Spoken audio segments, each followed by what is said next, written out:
Hi అందరికి. Enrolment ID అంటే ఏంటి, ఎందుకు తీసుకోవాలి, ఎలా తీసుకోవాలి, పాన్ కార్డ్తో క్రియేట్ చేసుకోవచ్చా, అసలు జిఎస్టీ నెంబర్ అంటే ఏంటి, ఇలా చాలా చాలా డౌట్స్ అడుగుతున్నారండి. ఈ డౌట్స్ అన్నిటికీ ఈ వీడియోలో క్లారిఫికేషన్ అయితే ఇస్తాను. వీడియోని స్కిప్ చేయకుండా పూర్తి వరకు చూసేయండి.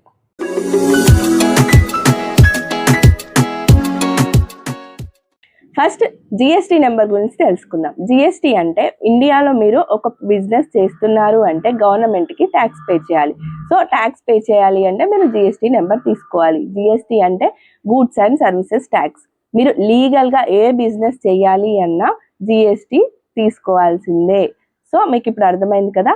అలాగే మేము ఎందుకు ట్యాక్స్ పే చేయాలి అని అడుగుతున్నారు. ఇది గవర్నమెంట్ రూల్ అండి.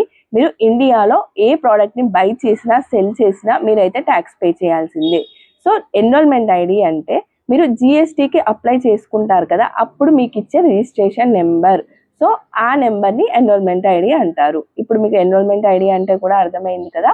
ఎన్రోల్మెంట్ ఐడి ఎందుకు తీసుకోవాలి, ఎలా తీసుకోవాలి అని అడుగుతున్నారు. ఎన్రోల్మెంట్ ఐడి ఎందుకు తీసుకోవాలి అంటే మీరు మీషోలో ప్రోడక్ట్ సేల్ చేస్తున్నారు, మీ దగ్గర జిఎస్టీ లేదు. సో మీరు ఎన్రోల్మెంట్ ఐడి ఉంటే ఆ నెంబర్తో గవర్నమెంట్ మీ దగ్గర నుంచి ట్యాక్స్ అయితే కట్ చేసుకుంటుంది. మీకు ఇలా ఎన్రోల్మెంట్ ఐడి అయితే యూజ్ అవుతుంది. ఎన్రోల్మెంట్ ఐడి ఎలా క్రియేట్ చేసుకోవాలి అని అడుగుతున్నారు. ఆల్రెడీ మన ఛానల్లో అయితే నేను లాంగ్ వీడియో అప్లోడ్ చేశాను. మీషోలో సెల్లర్ అకౌంట్ ఎలా క్రియేట్ చేసుకోవాలి అనే వీడియోలో మీరు ఎన్రోల్మెంట్ ఐడి ఎలా క్రియేట్ చేసుకోవాలి పాన్ కార్డ్తో అని కూడా నేను చెప్పాను. ఓన్లీ మీషోలోనే ఎన్రోల్మెంట్ ఐడితో మనం సెల్ చేసుకోవచ్చా ప్రోడక్ట్స్ అని అడుగుతున్నారు. ప్రజెంట్ అయితే ఓన్లీ మీషోలోనే అండి. మీరు బయట ఎక్కడ బిజినెస్ చేయాలి అనుకున్నా మీరైతే జిఎస్టీ నెంబర్ తీసుకోవాల్సిందే. అండ్ చాలా మంది అడిగే ఇంకో డౌట్ ఏంటి అంటే, ప్రజెంట్ మేము ఎన్రోల్మెంట్ ఐడితో సెల్లర్ అకౌంట్ తీసుకున్నామండి, ఫ్యూచర్లో మేము జిఎస్టీ నెంబర్ తీసుకుంటే ఇదే సెల్లర్ అకౌంట్ని రన్ చేయొచ్చా అని అడుగుతున్నారు. రన్ చేయలేరండి.